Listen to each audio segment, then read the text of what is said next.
Hello everyone, welcome study जी के platform में। आज के हम प्रैक्टिस सेट में हिस्ट्री के टॉप क्वेश्चन देखेंगे। तो आइए स्टार्ट करते हैं। और इससे पहले आपने यदि हमारे टेलीग्राम चैनल को ज्वाइन नहीं किया तो इसको चैनल को ज्वाइन कर लें। वहाँ पे आपको इससे रिलेटेड PDF मिलते रहेंगे। तो आइए स्टार्ट करते हैं। क्वेश्चन नंबर 11 है कि किसके शासनकाल को स्थापत्य काल का स्वर्ण काल कहा जाता है? ऑप्शन है अकबर, जहांगीर, शाहजहां या औरंगजेब। तो जो इसका राइट आंसर होगा वे होगा शाहजहां। शाहजहां के काल को स्थापत्य काल का स्वर्ण काल कहा जाता है और जहांगीर के काल को चित्र काल का स्वर्ण काल कहा जाता है। नेक्स्ट क्वेश्चन है कि मेगास्थनीज कौन था? ऑप्शन है मंत्री, सेनापति, स्वतंत्रता सेनानी या राजदूत।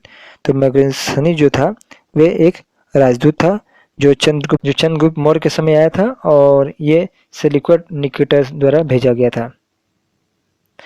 अगला क्वेश्चन है कि निम्नलिखित में से किसने उपनिषदों का फारसी में अनुवादित करने की पहल की? ऑप्शन है दरा सिकों, औरंगजेब, शाहजहां या मुराद। तो उपनिषदों को फारसी में अनुवाद करने की जो पहल की थी वे दरा सिकों ने की थी। नेक्स्ट क्वेश्चन है कि अकबर ने जजिया कब समाप्त कर दिया? ऑप्शन है 1565 में, 1565 में, 1563 में, 1564 में या 1562 में। तो इसका जो राइट आंसर होगा वह होगा ऑप्शन नंबर थर्ड, 1564 में। अगला क्वेश्चन है कि दिल्ली में मेहरौली के पास प्रसिद्ध कुतुब मीनार का निर्माण कार्य किसने पूरा किया? निर्माण कार्य पूरा किया गया था इल्तुतमिश द्वारा, बलबन द्वारा, रजिया द्वारा या ऐबक द्वारा। तो कुतुब मीनार का कार्य पूरा किया गया था पूछा है, न कि किसने निर्माण करवाया था। तो इसका जो राइट आंसर हो जाएगा वे हो जाएगा इल्तुतमिश द्वारा इसका कार्य पूरा किया गया था और जो इसका निर्माण करवाया गया था वे ऐबक द्वारा प्रारंभ करवाया गया था।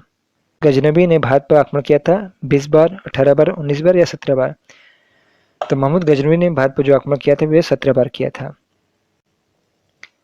क्वेश्चन नंबर 17 है कि महाबलीपुरम के तथाकथित रथ शिल्प के साथ किसका नाम विशेष रूप से युक्त है? सिंह विष्णु, महेंद्र वर्मन, नरसिंह वर्मन फर्स्ट या परमेश्वर वर्मन। मोस्ट इंपॉर्टेंट है आपके लिए। महाबलीपुरम के जो रथ शिल्प के साथ जिसका नाम जुड़ा है उसका नाम है नरसिंह द्वितीय। क्या नाम है? नरसिंह वर्मन द्वितीय। यहाँ द्वितीय होना चाहिए था।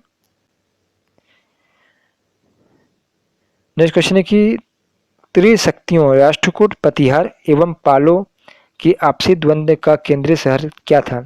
उज्जैनी, कांची, कन्नौज या पाटलिपुत्र।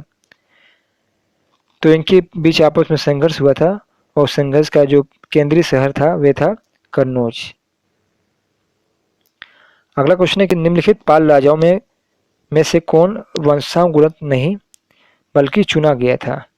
ऑप्शन है गोपाल, धर्मपाल, देवपाल या महिपाल।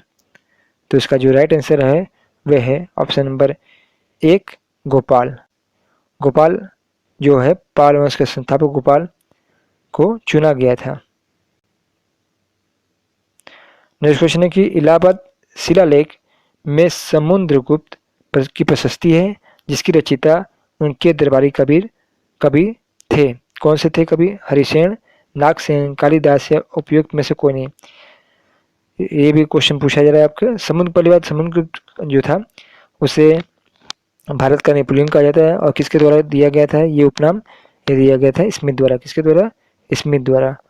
और जो इसका शिलालेख लिखा गया था और इसके जो शिलालेख के रचयिता जो थे इलाहाबाद शिलालेख उसके रचयिता थे हरिसेन।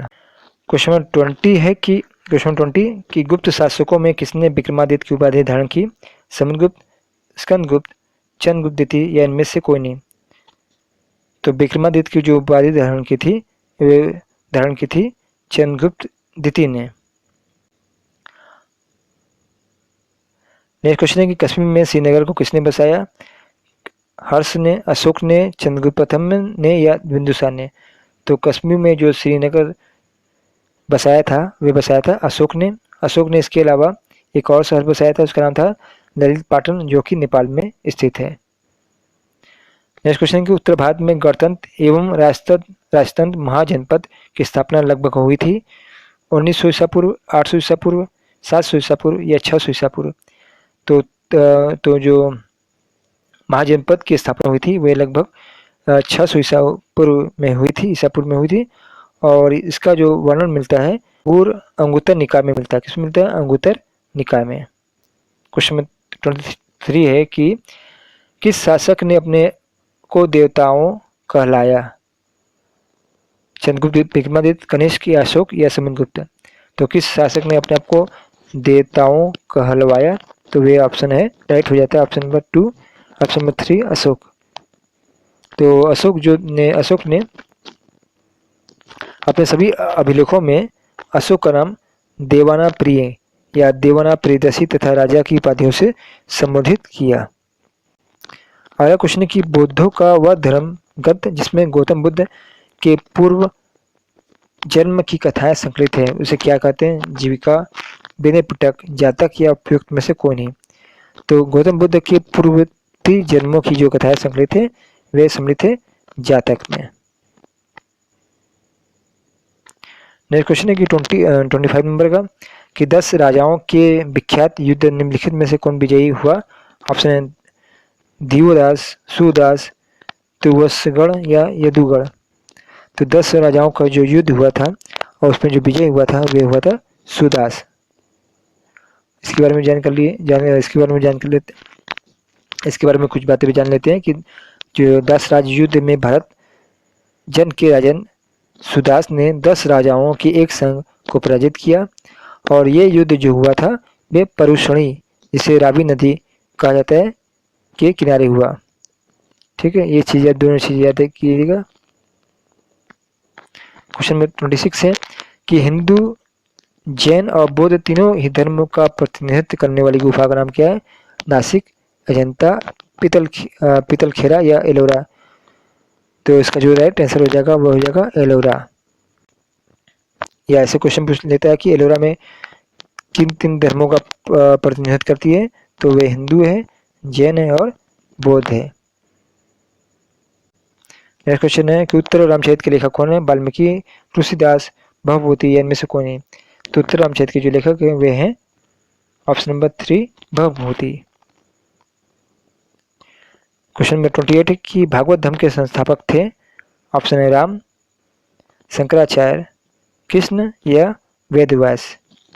तो भागवत धर्म के जो संस्थापक थे वे थे कृष्ण। क्वेश्चन नंबर 29 है कि वेद धर्म के अंतर्गत माध्यमिक दर्शन के प्रतिपादक थे?